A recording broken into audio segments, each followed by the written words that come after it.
Hello, and welcome to Staying Strong for Marriages. Thanks for stopping by. Okay, hey everyone. Well, I want to invite you back to another episode of Staying Strong for Marriages. I have today with me Michael Sayen. Hey, Michael. Hey Thanks for guys. joining me. Michael reached out to me over the comment section recently. I had mentioned something about the three A's that I had bumped into at my local church, Bible study, men's fellowship, and was saying, man, this is not sitting well with me. He responded back, and that's how we got to know each other. So, Michael, Yeah. I know you did. You have a book. You want to show people your book and just Yeah, sure. show who you are? So this is my book. I had my daughter help me a little bit with the Apple, but it's Adam and Eve, Yeah. and it's divorce-free marriage because I liked your video. The reason why I responded to you is that I liked your video and I like where it's standing. It's standing for marriages, and if we want to understand marriage, we go back to Adam and Eve. And it's not about we don't go to Moses to understand marriage. We go to Adam and Eve to understand marriage. We go to Moses to understand divorce. So yeah, it's a lot of so I like going back to Adam and Eve and the whole idea of just what God created man and woman for, and that's that lifetime marriage and lifetime relationship.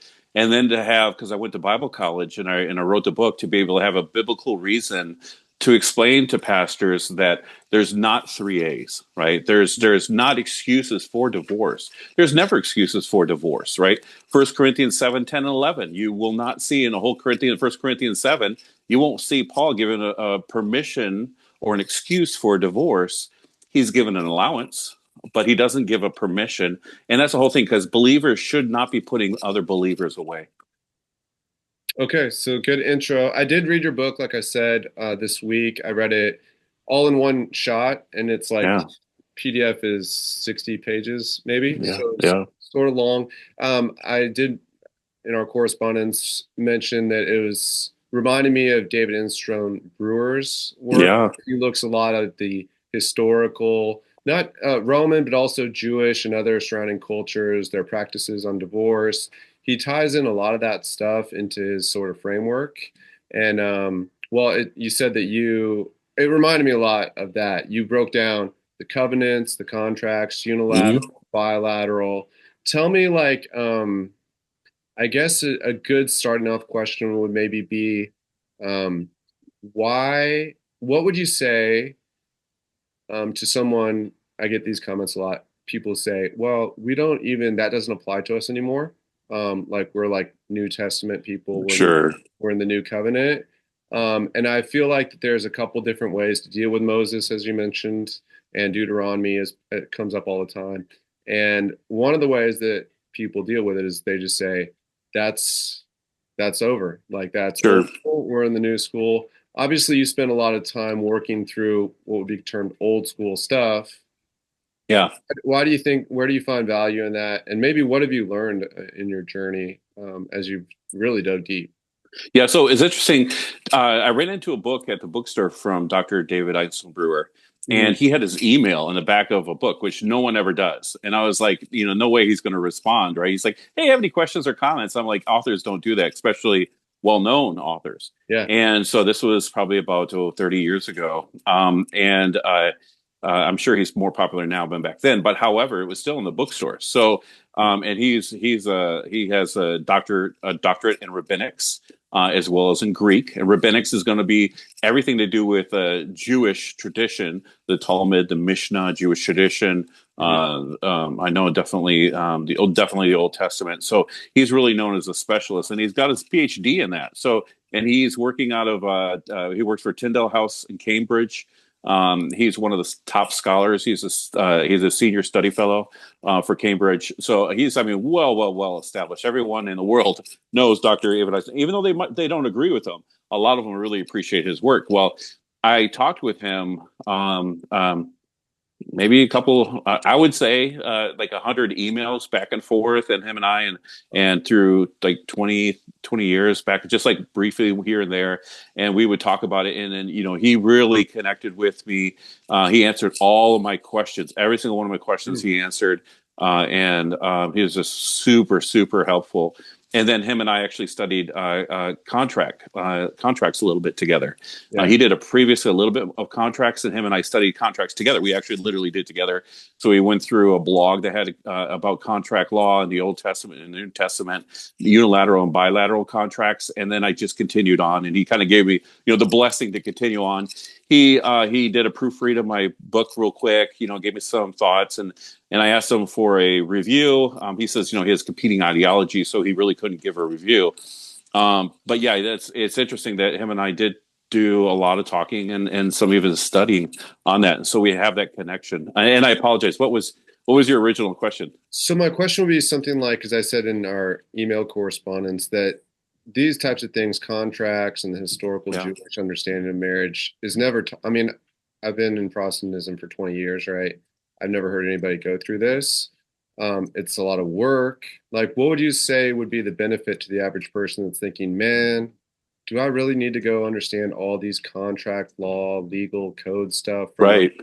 What would you say would be like the upside and some of the value you've gotten from doing that work? So there's no contract. The word contract is not used in the Old Testament at all. Okay. And the word contract wasn't invented until the 14th century under English law. I believe it was a French word, but it was not until the 14th century. And it was about the legal enforcement of an agreement, right? Well, when you're dealing with a covenant, right, we're not dealing with the legal enforcement of agreement. We're dealing with a lifelong covenant, right? A lifelong agreement. It's to death. So what happens is a lot of times when they would make a covenant, and you'll see this all in the Old Testament, they would put together an altar, or they would put stones on top of one another, huge stones. Huge stones, right? And they would always do a sign, and there's witnesses. And that was to make sure that the people and all the people knew that would testify or witness to that lifelong covenant agreement that you made together. And it was till death. And so in covenant language, the word covenant, berith, they don't know the exact root of that word. However, we do have some ideas of that. The actual word itself in Hebrew means to cut or cutting. And we see the first usage of the word covenant in Genesis 15 and Genesis 17, where Abraham cut the animals in two. And so when you're dealing with cut, it always had to do with blood, and life is in the blood. So what happens was with a covenant, which is interesting enough, the word covenant is the same word as treaty. So when you see about treaties like international treaties, right, whether they declare war against one another if that treaty was broken, it's the same exact word as covenant. So what it means is that when you ratify agreement in blood, what you're saying is that let that blood be upon your head if you break that covenant. So it takes blood to enter the covenant, and it takes blood to exit the covenant. So it's a life and death agreement. So it would be considered a change of status. You're changing your status for life. That gives us a little idea of what marriage is, right? You're changing your status. It's for life. And when Moses gave a permission contrary to what covenant is. Because you'll never see, at least if I remember correctly in the Old Testament, you're not going to see a way for somebody to back out of a covenant. You're not going to say like, oh, hey, hey, if you broke my covenant, I'm going to go ahead and sign this piece of paper and then, dissolve. It's called terminate the covenant. You don't see that anywhere. Mm-hmm. But marriage, what happens was Moses gave a condition to a lifelong agreement that was originally not there, or nor was it designed to be there.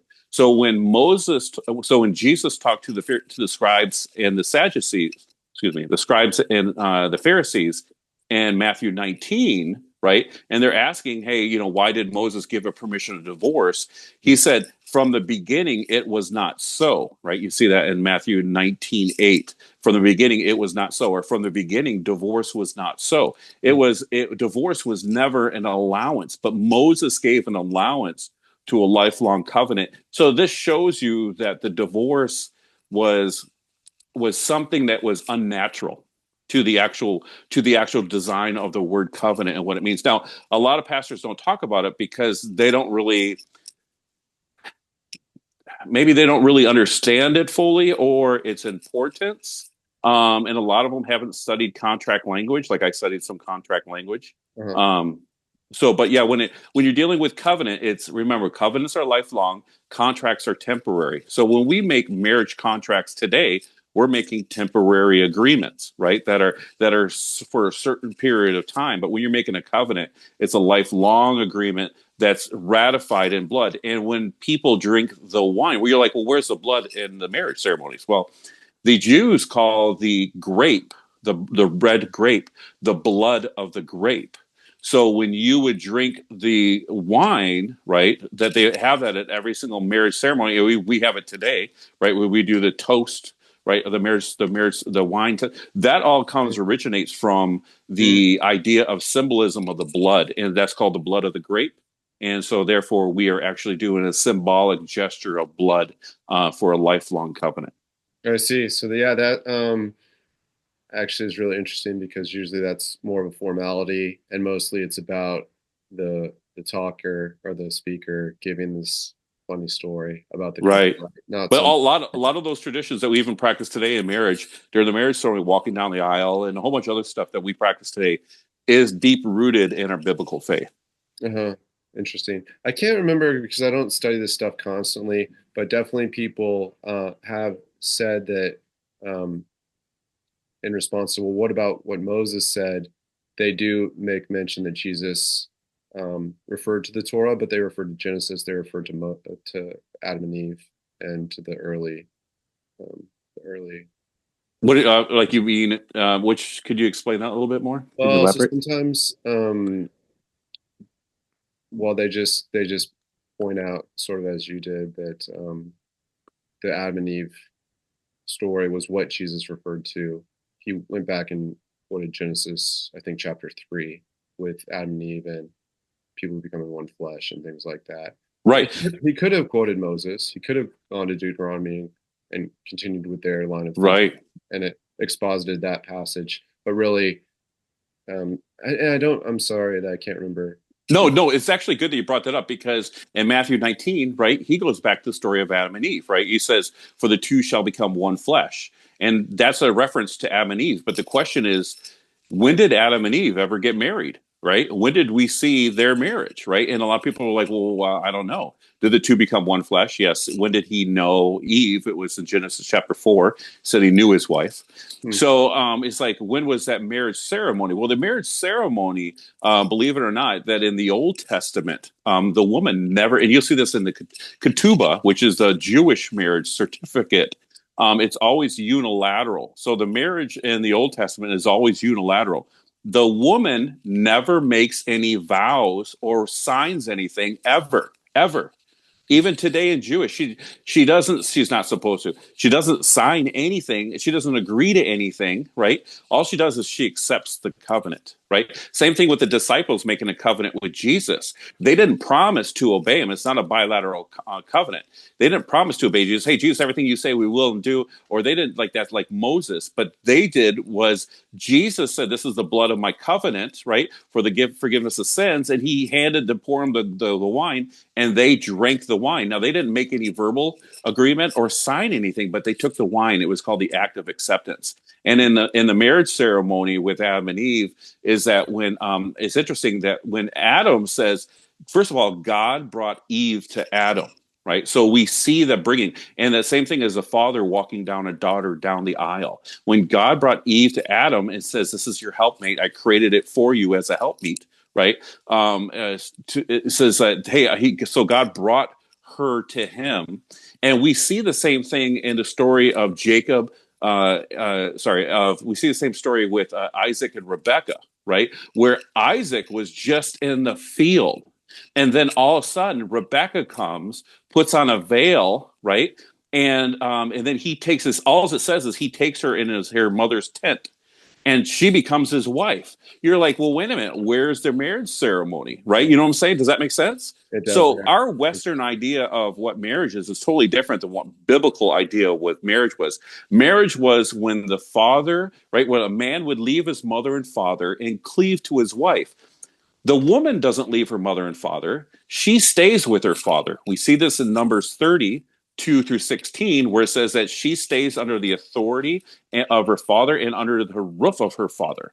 And then what happened is that it says that authority is transferred from the father to the husband upon marriage.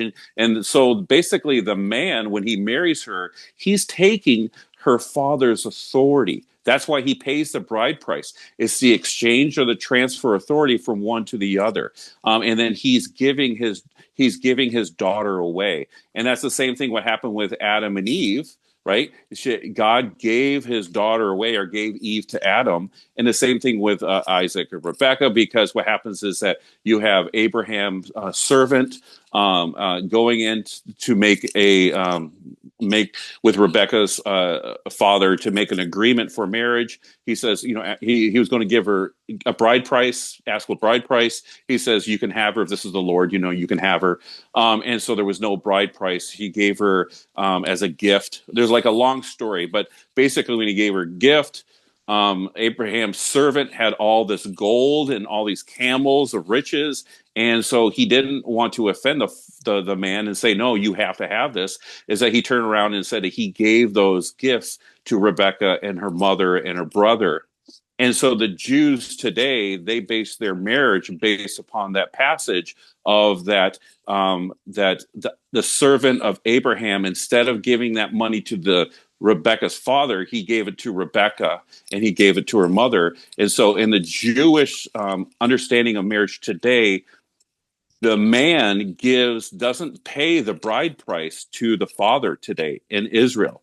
What he does is he gives the girl a gold wedding band to represent that transfer of goods or value.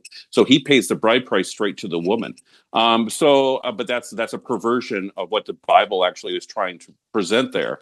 But yeah, the whole story of Adam and Eve, when we understand the story of Adam and Eve and about their marriage, of God bringing Eve to Adam and that God handing Eve to Adam, was the same story of which we see in Isaac and Rebecca, where she came, right? And she was basically betrothed through Abraham's servant and Rebecca's father. And that's where that betrothal happened, that agreement happened. They said, hey, okay, she could be his wife. And then when she came, they didn't need that marriage ceremony. All they did is they just consummated the marriage. So the consummation of the marriage was the acceptance of the marriage. And the same thing with Adam and Eve, the consummation, the two becoming one flesh, right? With the idea of letting this be forever. That was the idea of marriage. And so in the Old Testament, when we have a better understanding of what marriage actually is, then when we have a truthful understanding of what marriage is, then we could kind of handle, okay, how do we handle divorce and remarriage, right? Because if you think marriage is a ceremony where the man and woman both say I do, and it's a contract through the state, then you're going to have a perversion of what an actual divorce is or remarriage is. You're going to be really perverted because you don't understand the basics or the origins of marriage. And it's a lot different than what we think today. Yeah. We practice bilateral marriages, but back then they practiced unilateral marriages through the bride price. And the man was able to marry polygamous marriages because not because it was suggested, not because it was wanted, but because the marriage was unilateral. The woman doesn't say anything was given to the man through the bride price, and he acquired her, and she became his. Is that what happened? Was he was able to have multiple marriages, which usually ended up to be problematic later on. But it doesn't say it was sin, because if it was sin, then we run into a theological problem with Jeremiah chapter 3. And maybe you can say something about that. Yeah, well, actually, so I read, your book, and then, I was thinking about a lot of things. Primarily, the things that you discuss in your book don't often come up in the comment section, honestly. I know it's a sample of what people say. I don't know all the demographics about the viewers and the people that comment, but I would just say that it definitely got me thinking. I did have a woman reach out to me who, I think her husband came home. She was a Christian. They were Christians, I guess. And he came home and said, like, I'm going to be getting another wife. So, and I had never heard that this was happening among Christians. And that was my only exposure. I mean, no one ever really debates polygamy or anything. Right. I mean, a lot of people get really excited about Jeremiah 3 because, Hmm. he's like, but you're still my wife, and I'm going to redeem you and all that stuff. And so I think it's a great passage. I think one thing, so to kind of summarize it, what I'm getting from what you've said, and we're about halfway through this Okay. video, Very so good. I'm out of time. So just that you can say whatever really important things. But you told me before we hit record that from the get-go you thought it was really sort of there was no validity in some poor counsel that your wife got in order to Sure. Yeah. do marriage. And so for you, it was very easy. I think I feel like that was my case. It didn't take me very long at all to realize like I don't believe in this at all. This seems totally ridiculous to me. Hmm. So maybe because if we had some similarities in that sense, you started off not knowing all these things now know. No, right. I've never heard it before in my life. Yeah. So, but would you say your brief answer to my original question would be something like, if people went back and studied Jewish marriage and the customs, that they would be able to connect more dots between? No, because what happens is that even the Jews have always adapted to the culture. They're pretty good Hmm. at standing with tradition, but they're human, right? They're always backslidden, right? We read about that even today. They're backslidden. Israel, Yeah, right? We have Tel Aviv, which is the homosexual capital of the world. I don't know. So they're and I think like 80% of the Jews, even living in Jerusalem, say they're unbelievers, right? Kind of thing. Only very few or Orthodox. Hmm. And so they're rebellious or hard hardened. God talked about that, and they still do that today. Okay. So they're going to be susceptible. Now, to understand the biblical accounts Maybe of that's the where Old Testament, yeah, yeah. that's going to have some value. But to understand what Judaism does, because a lot of times the Jews do now, is the Jews, they don't allow women to divorce. So in a unilateral marriage where the man acquires the wife through the bride price, the woman becomes a possession of his, and it's a type of possession. So it's different than like cattle or other things. And a lot of people get confused. But the same word that you'll see, I think it's in the Mishnah or the Talmud. I think it's in the Mishnah, where it actually talks about the same Hebrew word where it says a man acquires his wife in Deuteronomy 24:1 is the same passages where it says Abraham acquired land. And they are saying, well, if you acquired it, right, there's a sense that it becomes yours. And we see that all the time, right? The authority of a wife. Matter of fact, the wife's body doesn't belong to herself, right? Or neither the man's body belong to himself, but they belong to one another. And so you see this sense of possession, right? Even the wife has a possession, this possession idea. So it's bigger than just an agreement. When the two become one flesh, a lot of times we read that and we just kind of glance over the two shall become one flesh, right? So some people think the one flesh is maybe that's the baby, right? Maybe that's the baby. The two come together and they birth a baby, and that baby is the one flesh. Well, no, that's not the idea, because in 1 Corinthians 6 it says a man shall not sleep with a harlot, for he did not know that two shall become one flesh, and it says sexual immorality is the only sin you could do against the body. Right, so you're sinning against the body because there is a oneness that is passed on. Now, scientists will disagree with you and say, well, when a husband and wife or two people have sexual union, they don't actually, the bodies don't become one scientifically. But however, there's new studies, what's called pairing bonds or pair bonding, Yeah. where they actually talk about that the woman. It's interesting. It's the woman, not the man.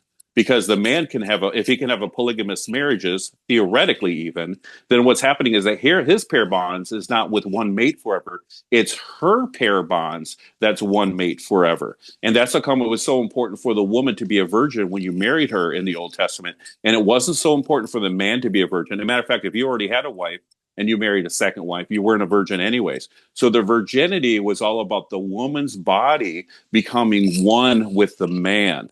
And we read about this in called coverture law at common law. In England, they would celebrate that the two become one in a legal sense, where the woman loses her legal identity. She takes the husband's last name, and she becomes one with her husband, and that one body and flesh is the husband. So the woman loses her constitutional and legal rights when she gets married in English and American law until 1850, where the women's suffrage movement started pushing against the coverture law, common law. But Let me yeah, jump in here because we got about 6 minutes left. I wanted to ask a couple fast ones. One, are you going to like a Messianic Jewish community? Is that I did for a little bit, just for fun, but and that was really cool, eye-opening experience in California. But no, I think just right now I just go to a regular non-denominational.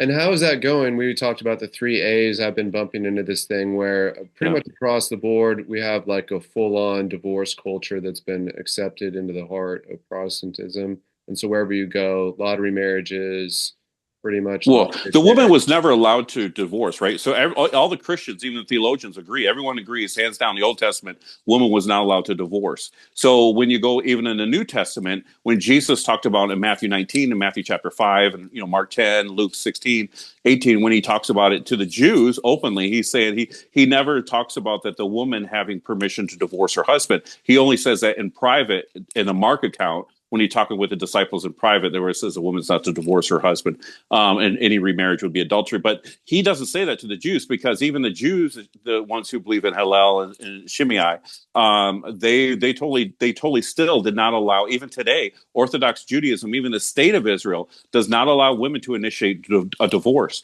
She can sue for a divorce. She can ask her husband for a divorce, but she can't initiate a divorce. So she and that's still for today. And even for Christians, women are not allowed to divorce, and because of that being able to be deceived, they're easier to be deceived by their emotions, which Paul talks about this in 1 Timothy chapter 2, verses 14 through 16, I believe it is, where he says that that Adam was not deceived, but the woman being deceived fell into transgression.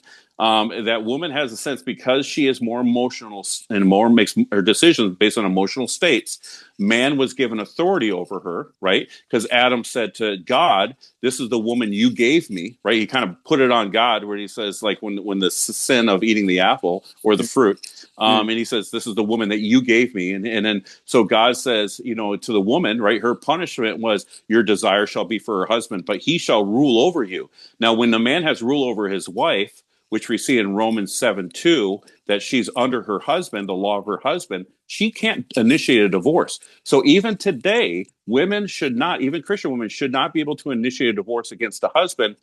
Only the man was allowed, even in the New Testament, to be able to initiate a divorce, but only, and then we read in 1 Corinthians 7, that it was never supposed to put away a spouse that asks forgiveness and to return back home, especially with Christians. The only time we should be initiating divorce as godly Christian men is when our wife initiates the separation, and it says as an unbeliever. Otherwise, we're fighting to keep this marriage together. What would you say, just with a couple minutes left? Sure. Some of the, I don't know, best things that you would suggest to people to kind of turn the tide on the massive divorce trends within the church, how we can see more couples reconciled, more families? Well, first of all, is that when you look at Judaism, right, kind of thing in the Old Testament, it was unilateral. Only the man could initiate a divorce according to the laws. And then you look in the New Testament, when the Jews were under Roman occupation, or when the Christians were Gentiles, right, under Corinth and other places, and they were under Greco-Roman law, where the woman was able to divorce as well as the man. Christians are able to celebrate their Christianity and practice their Christianity regardless of what the state says, regardless of what the laws say. They're still able to practice that. And the way to practice that is that you stay together for life. You forgive one another, because if your husband or if your wife, now I tell you right now, the women cannot initiate divorce. That's not biblical. But the husband and wife, if they commit adultery, right, and they come to you and they ask for forgiveness, we have a responsibility that God says, if you retain their sins, God will retain ours. So how we forgive others, God will forgive us. So if a spouse is repentant and say your wife commits adultery and you have every biblical right to divorce her, right? But she asked for forgiveness. The whole story of God in Jeremiah chapter 3, 8, and 9 is that God, when Judah, even in falsehood of heart, pretense of heart, she came and she asked for forgiveness, God still forgave her. Now, God only put Israel away because Israel left for her lovers and refused to return. So there was no repentance. But we see in Jeremiah 3:14 where God tells both of them, repent and return, and I will accept you back. So the whole thing is about restoration, and even in marriage, is trying to restore that marriage. Interesting stuff, Michael. I think most of us would say, okay, the things you're talking about, we're not hearing from the pulpit on Sundays. And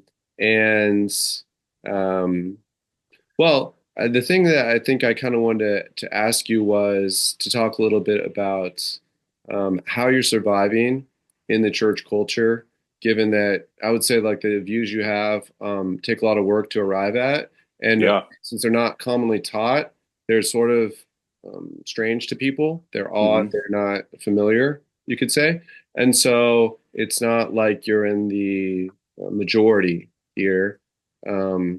What do you do when people are kind of like, I don't know, rolling your eyes or saying, oh yeah, but like divorce is fine, or hey, like God would want you to have a new wife, or all these types of things, even staying in Bible studies with maybe people that you think are in adultery and may not, I don't know if you think that's a salvation issue, but how to even... It does. Well, we know it because 1 Corinthians 6 says adulterers, fornicators, thieves, anyone who practices such things shall not inherit the kingdom of God. And we get that confirmed by 2 or 3 witnesses in Galatians chapter 5, right? Anyone who practices this. And what are the top ones? Well, adultery, because murder and adultery, especially in Judaism, was always considered the top 2 sins. Right? That's instant death, kind of thing. So when we're dealing with an adultery, continuous adultery, then we're looking at some salvational issues. Okay. So what would be like some tips? Do you have friends at church? Can you maintain friendships? Do you bite your tongue? What do you say to people? So I've got kicked out. Everybody knows this. I got kicked out probably about six, 7 churches. I've got sheriffs called on me from John Piper's church. The sheriff contacted me saying if I go over there, I'll be arrested for trespassing. I've got kicked out of a lot of churches because I share this views. I got kicked. I was working as one ministry as a volunteer. And a lady who was a volunteer, this is funny, a lady was there as a volunteer. She was working for Child Protection Services and, taking children away from Christians. And I'm like, this is not biblical. This is not good. You're breaking up homes. You're not putting them together. And because I even shared my voice or my opinion with her, they told me I'm not invited to serve in that ministry anymore, in any part of any ministry anymore. So, because I went to a Bible college, so it was nice as I kind of get an inside scoop, is that a lot of people don't understand that pastors are hired. Pastors are hired and fired, and they're hired because we believe in democracy here in the United States. But when you look in the New Testament, you don't see democracy when it comes to overseers and deacons, right? You see in that they give this authority. Matter of fact, we see this in the 3rd book of John, where it says the church of Demetrius.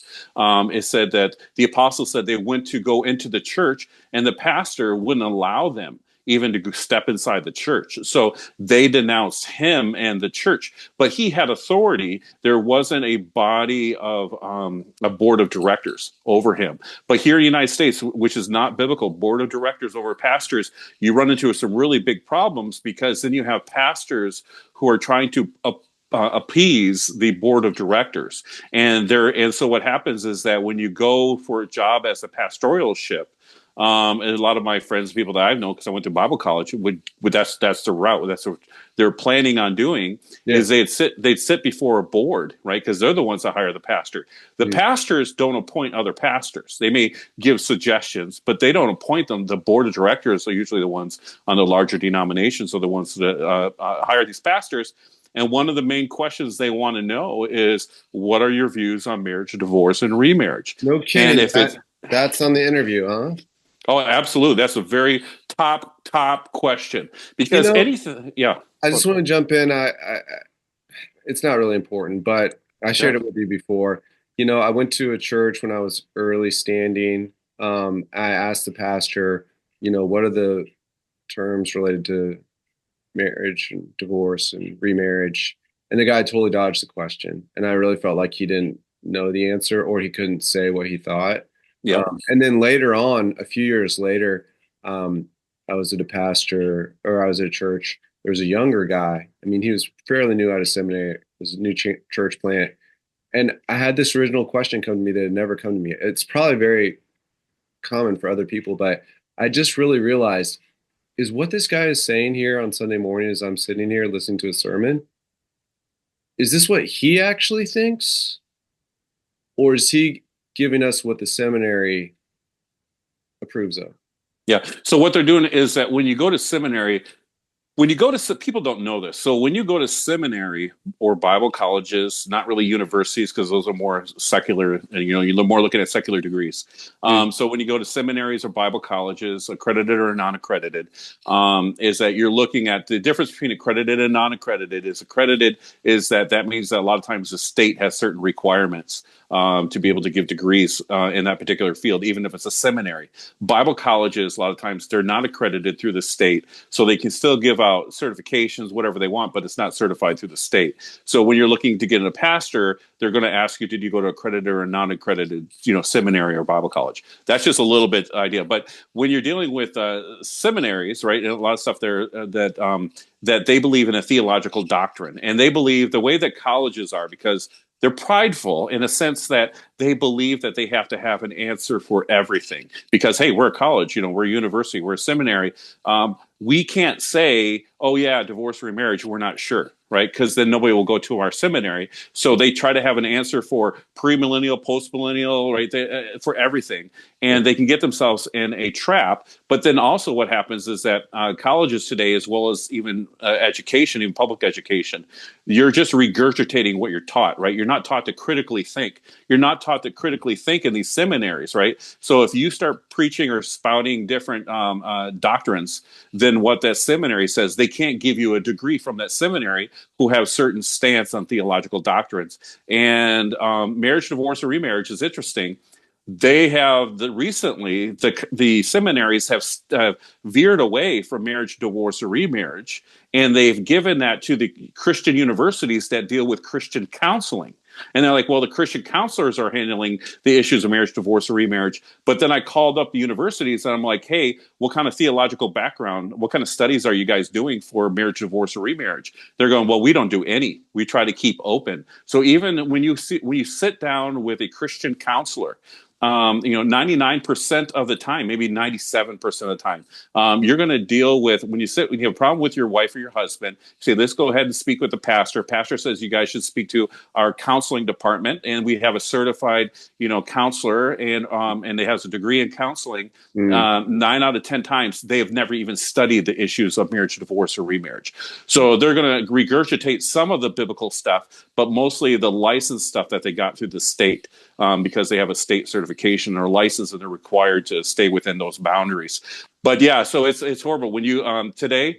Marriage, divorce, or remarriage is not really handled in the seminaries, and marriage, divorce, or remarriage, which is supposed to be handled by marriage counselors, they don't teach that because they don't want to push a doctrine.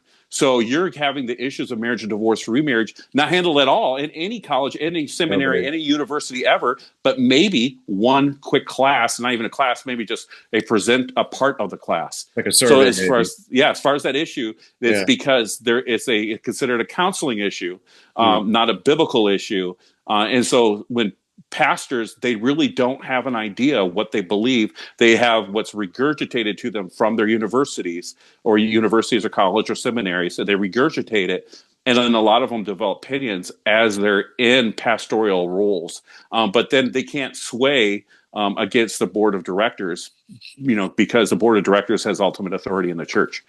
That's really interesting. My experience more was like the Christian ministries and such that my wife were involved with, when they were kind of like pro-divorce and I couldn't believe it. I mean, I was totally shocked, right? Because I didn't have like a deep understanding, but I knew the basics of what you've already brought up, like the requirements of forgiveness, the bond of love, the longevity of marriage, just on like a cursory level.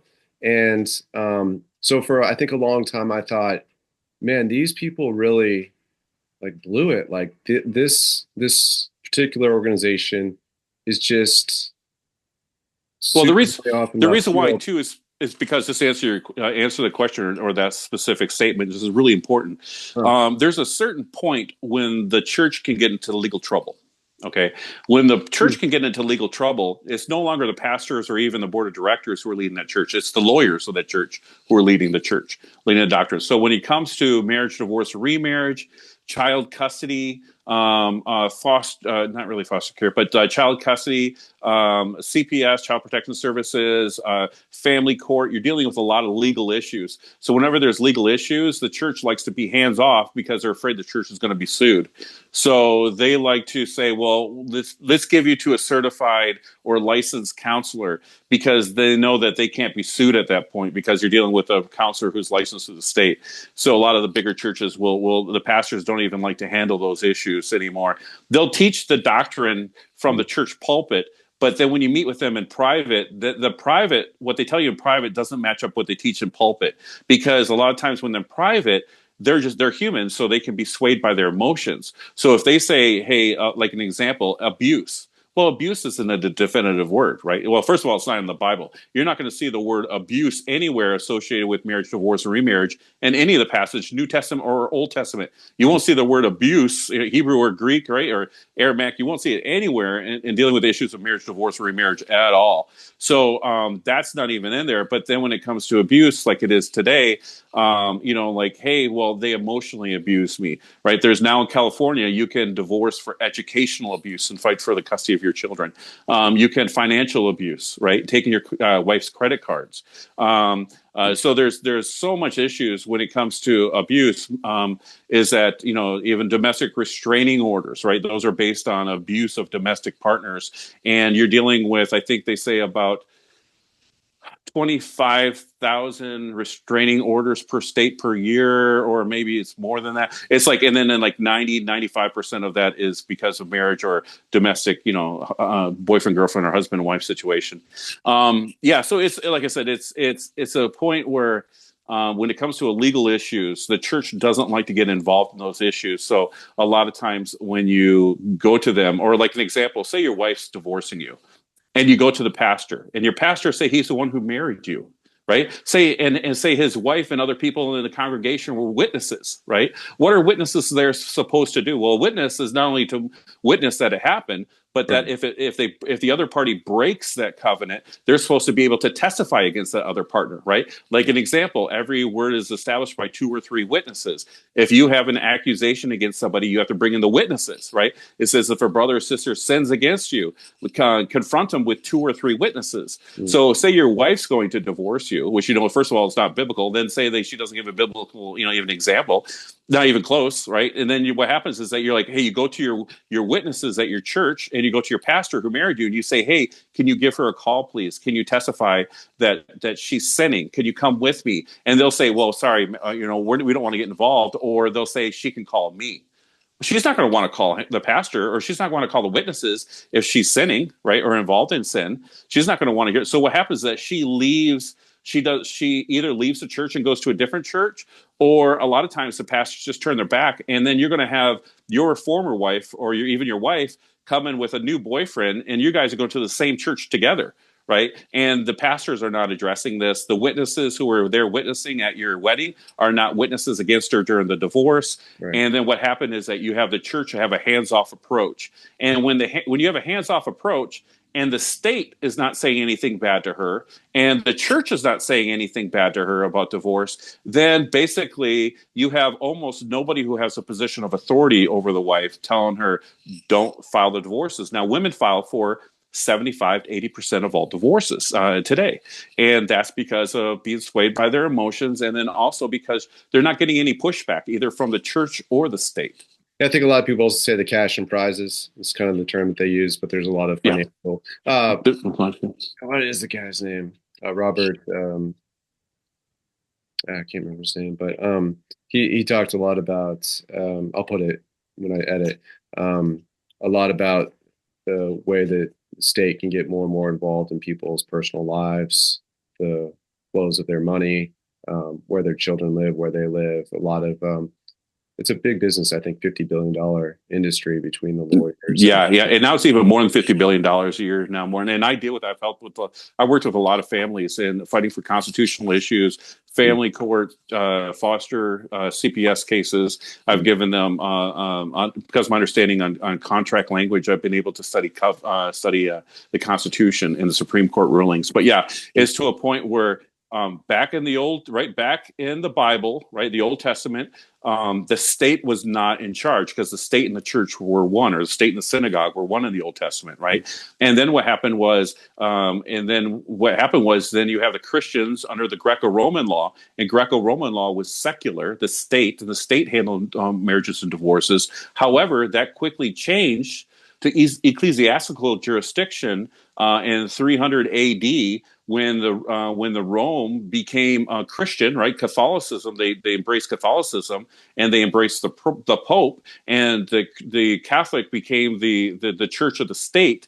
Then what happened was the church, through the ecclesiastical courts and canon law, they were the ones who actually had authority over marriage, divorce, or remarriage. And that's where you're going to read, like when you read about the first 400 years of the early church fathers, right? They believed it was a sacrament. They didn't allow divorce, man or woman to divorce. And if they did divorce, they seldom allowed remarriage. They definitely didn't didn't believe the women could remarriage, but some even allowed even the men to remarry.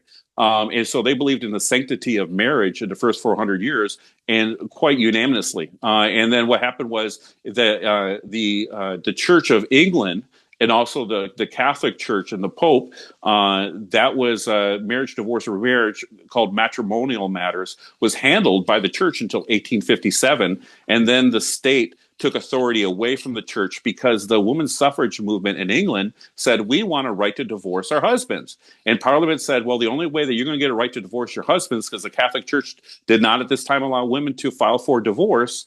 Only 4 divorces were allowed for women in all of English history until 1857. They said the only way is that if we take away the authority away from the Church of England, give it to the state courts, so the common law courts, and then the common law courts. And when that happened, divorce exploded. And the same thing in America, right? When we have the state and the state licenses, and when the state becomes involved, we have an explosion of marriage, divorce, or remarriage. And right now, the way it's set up, we can't have one church as the head of the federal government. That's part of the Constitution. So the Constitution says that we can't have one church, right? Separation of church and state is a sense where they can't be one religion. So we can't have, like, the Church of England was in charge of all matrimonial matters. We can't have one church chosen. So what happens is the founders wanted that for a reason. And so what happened was the founders of America gave the authority to the state and the legislators to decide these matters, because they didn't want to have one church over all and become just like the Church of England. They wanted to be able to have people to be able to celebrate or worship their different religions the way they wanted, and not have one religion. However, people don't know this, the individual states had their own religion. So states were either Anglican, Saxon, or Puritans. But in the very beginning, is that individual states did have their state church, and that church was in charge of a lot of those issues. But then, yeah, it's just become so bad now with the marriage license. The marriage license was to make sure that the state took the authority away from the individual, and it's no longer a private contract between the man and the woman. Now it's a public contract with the man and the woman in the state. So when you make marriage now today in America, and you get a marriage certificate or a marriage license, it's not an inalienable right. What you're doing is you're asking the state for permission, and the state becomes the principal of the contract between you and your wife. So it's no longer considered a contract, it's considered a change of status. Now, this is really important. So what happens is the state took authority over marriage and took it completely out of the hands of the people in around 1914. So I haven't been thinking about all of those things, but what I have noticed recently is that it's much more widespread than I originally thought. Just some talking with people, like that it's really, really bad. And Almost that's, yeah. like I just want to ask you, like to the point where recently I've been really, really, really sad, feeling Mhm. like the enemy is its top priority is to deceive people. The numbers are so terrible now. Like pastors would not be employable if they spoke like we're talking. These Absolutely. these are banned topics. These are banned issues. And like the things that are at stake is people's future, the morality, the longevity of Christianity, you could say, what kids are being taught, the destruction of families. Divorce is very violent. So we have people come on do interviews that say that they're adults in their mid 30s and they realize that the being a child of divorce is still affecting them on an ongoing Sure, basis. absolutely. And so it's just like I really, really feel like we're losing. And We are we I are don't have a lot of optimism. because What the do you church think? is not standing up. So the church is not, remember, the society is, remember, the Satan is a god of this world, right? Don't love the world, for if you love the world, the love of God is not in you. So God is represented by the social society, the social structure, right? And that the only thing that pushes against society is the church. When the church no longer pushes against society, society turns in what we look at today, where transgenderism, gender confusion, homosexuality. We're looking at changing children's genders at the age of 6, 7, and 8 years old. Right. Through castration, Yeah. gentile mutilation, right? And so what happens is that the only one that pushes against this, because the world is going to follow Satan and his devices, right? His plans, his crafty schemes. The only one who pushes against society is the church, and the church can balance out society. But when the church is no longer effective, and we're no longer lights in the darkness, right? Yeah. Then what's happening is that, and that's what the church does. The church has remained quiet, right? For the church to be not effective in society, all we have to do is not say anything. That's all we have to do is be afraid, fear, right? As a matter of fact, if you ask pastors, why do pastors not say any of this stuff in the pulpit? Because they're afraid. Who are they afraid of? Men? No, they're afraid of women, right? So they're afraid of women. And they'll always say, oh, I'm afraid I'm going to get these emails from these women. They'll even say it up in the pulpit and joking around, right? But they're afraid of women. So it's feminism has come in, it's been more aggressive, but all this stuff has happened because we as the church has failed to push against society. First thing we did is we created a Christian bubble. And then basically the Christian bubble started to accept secularism and all this stuff. So when church and society agree on morals, right, we're in some big trouble, right? So And so yeah, that's where we're at today. I think it's really weird. I feel like the point that people try to make where they're saying we're the good guys here, like we're the good Christians, and those guys over there, they are like the fallen apostate church. They try to make the distinction based on the standards related to homosexuality, as if that's the Sure. only thing that's going on. Well, And they, remember, it's a safe topic because they're not going to get beat up. Like an example, they don't say anything against Mohammed, right? Because if Mohammed, you can get killed, right? Kind of thing. sure. And pastors are, there was that one pastor who lost his eye recently, really famous, like Orthodox pastor who was talking against the Muslim religion and Islam, and then the guy runs up to the church, says Ali Akbar, and then stabs him in the eye, and now he's like has one eye. He's really a famous pastor. He's been on some shows, but yeah, it's like we'll talk about things that are safe where we won't get any pushback, right? So are we cooked? I mean, is Christianity like dying in? Is it dead or is it dying? Yeah, Like it's dead. It's still well, churches? it's dead. And so what's happening is that we have a problem. So we have to, what's the solution, right? One thing is that you're going to have individuals stand up in the church and become martyrs in the church, right? Martyrs in your own church, or you're going to have to start doing an underground church. Now, there is times to do underground churches, not now. right? Right now is a time that we should be individuals still should be standing up against the churches and being persecuted, because it's interesting. It says in the Bible, this is really important. So Matthew chapter 16, Matthew chapter 18, right? It talks about if a brother or sister is right sinning against you, it's causing you an offense. Confront them in private, 2 or 3 witnesses, then bring them before the elders of the church. If they don't repent, it says then to expel them, right? And we see this in 1 Corinthians chapter 5. A man is sleeping with his stepmother. Right. And it says rather than expelling that person from the church, right, you embrace him with grace. And he says, hey, a little bit of mold leavens the whole lump. And the whole situation is that, hey, if you allow this sin in the church, it will affect the whole church. So you have to expel the sin from you.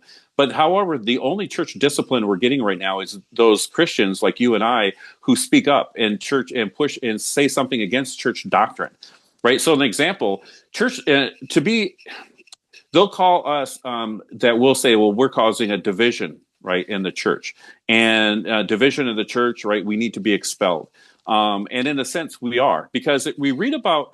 The question is, Paul asks us the questions in 1 Corinthians 11. He asks us the questions, is division good or bad, right, in the church? And he answers that question in verses 16 through 19 or 21.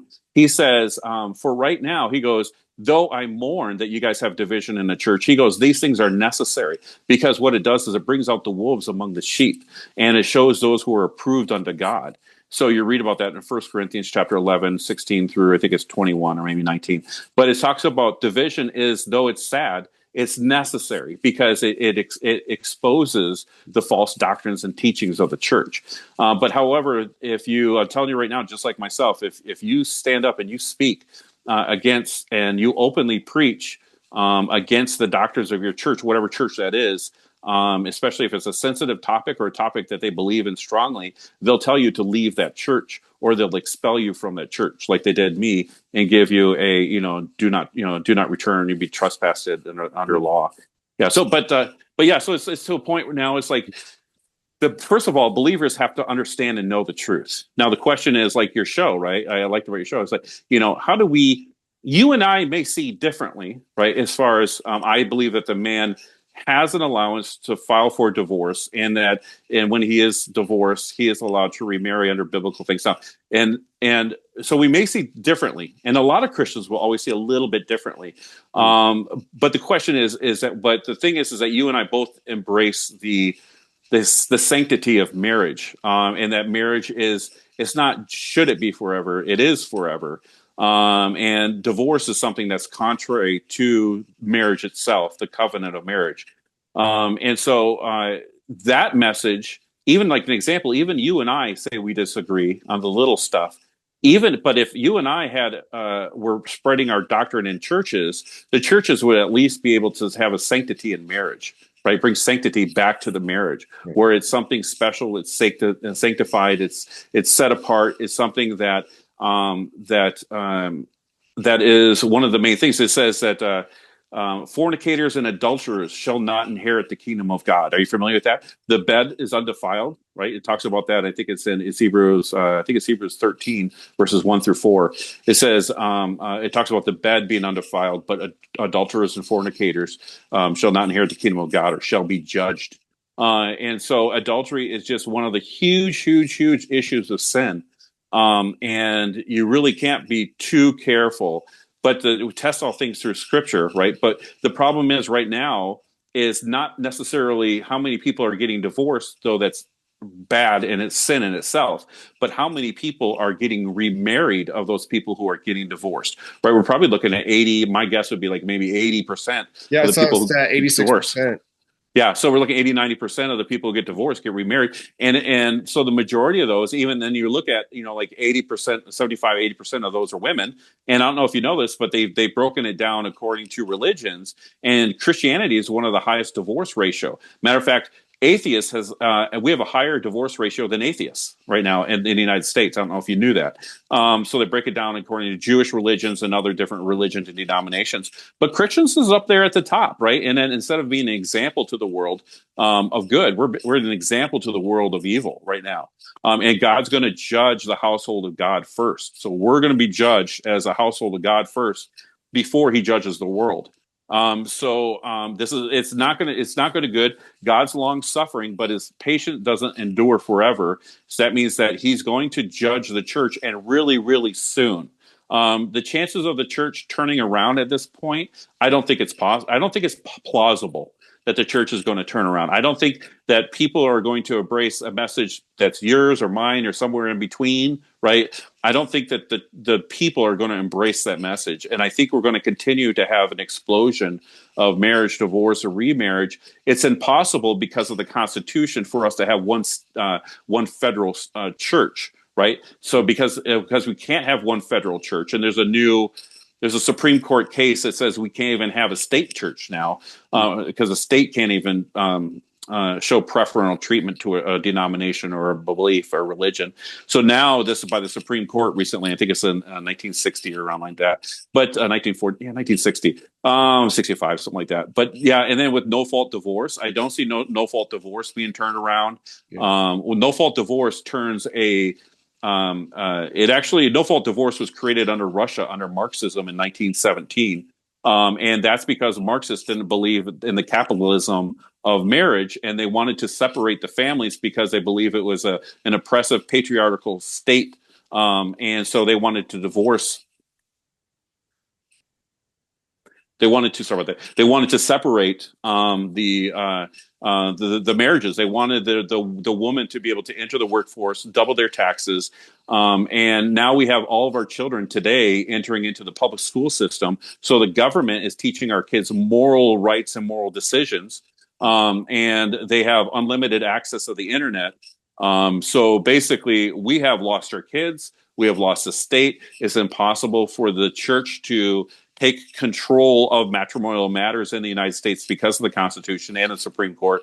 And we don't have enough Christian believers believing in the truth or understanding the sanctity of marriage to be able to push against the church.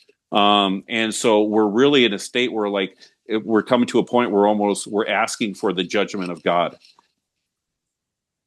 Some scary words, man. If your wife came home this month, would you get a marriage certificate? Would you become, or would you just? Well, there's interesting. There's what's called, this is fascinating. So there's called a cohabitation agreement. You probably never heard of that. Cohabitation agreements, I believe they're in every state in the United States. Cohabitation agreements are now becoming popular, and cohabitation agreements are saying it's the same thing like a marriage license, but what it is it's not giving your authority of marriage to the state. It says in the case of a separation, right, not a divorce, but a separation, because you're living together, this is how your custody of your children is going to happen. This is how the finances will be split up. This is how so it's called a cohabitation agreement. So it is possible to get a cohabitation agreement, a legal cohabitation agreement, and then get married through your church. We do have a problem because, the Bible is clear that the church does not wield the sword in vain, right? And we're supposed to, obey our governors and honor our king. And we want to do that as Christians. But when it comes to the point that the state is no longer exercising or allowing us to exercise our inalienable rights, those rights that were promised to us in the Declaration of Independence, such as marriage and children and custody, then we come into a point where we have to push back against the state.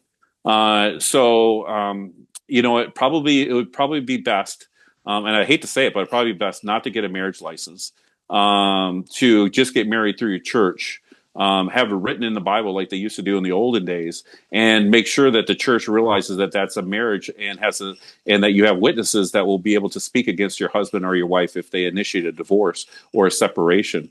Because if you don't have the church pushing, being witnesses to your marriage, not to the state, but through your church, then you're not going to have, then your spouse most likely won't, there's nothing really to stop them.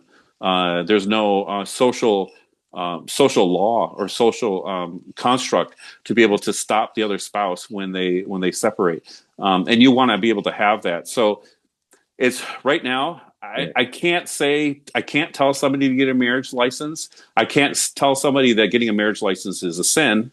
There is other ways as far as getting, there's common law marriage, there's cohabitation agreements, there's prenuptials, there's other things that you may be able to do.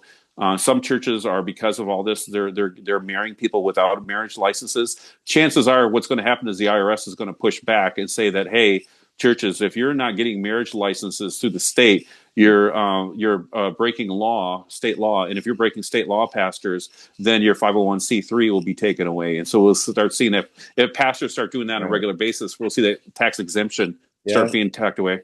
Well, I have a friend who's a lawyer, and he thinks that would be great, so people would start saying more things and less false things, or stop holding the tongue so tight. So 2 minutes left.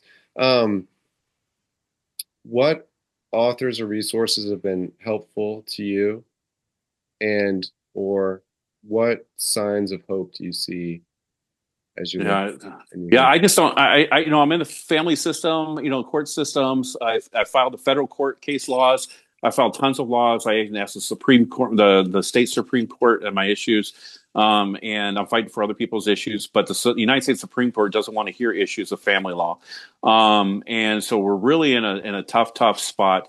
I would say the number one thing is I haven't read any other resources that have given me any help. It is refreshing to hear people like yourself who are pushing the sanctity of marriage, even though they do no divorce, no remarriage, they're still pushing that sanctity of marriage, and it's a very refreshing. But even though I do believe that Deuteronomy 24:1 was written for a reason, and I don't think that was just during the betrothal period. So I would have to say there is some certain of allowance. But as far as other resources, I just think that my book is the only one that I know, and it's free, right? There's a free one out there, so I'd give it away for free. So I'm not interested in money. So it's just spreading the gospel, spreading the message out, spreading the sanctity of marriage. But I don't know a lot of resources that I would recommend. The man's name came to me finally, Stephen Baskerville. He's him and I talk a lot. Okay. So Stephen Baskerville and I talk a lot. So we him and I been talking a lot, and I got his book, and he has my book, and he just got done meeting with Paul Elam, and I just got interviewed by Paul Elam this week, and it should be on tonight. Associated with men's. Rights. Men's right. Yeah. Okay, well, I'm going to jump in here. We got literally 1 minute left. You guys, I will leave a link for Michael's book PDF in the show notes. That's fine? Yeah, absolutely. Yeah. Thank you. Then would you just pray for families to close this out? And we'll do it like that. Yeah, cool. God. Yeah, because a lot of God, please help ask her to be with my daughter. I ask that you be standing strong to be with his family. God, I pray for all the men out there. I pray for all the women out there who have unbelieving husbands. It says even if a husband does not obey the word, right, that she's supposed to be submissive and supposed to have godly conduct.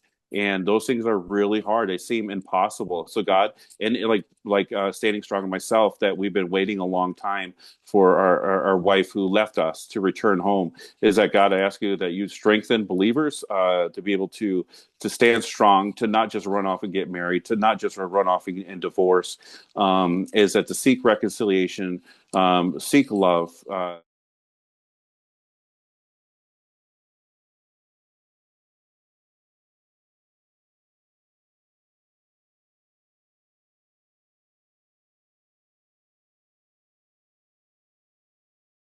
Hey, thanks again for watching, commenting, sharing, subscribing.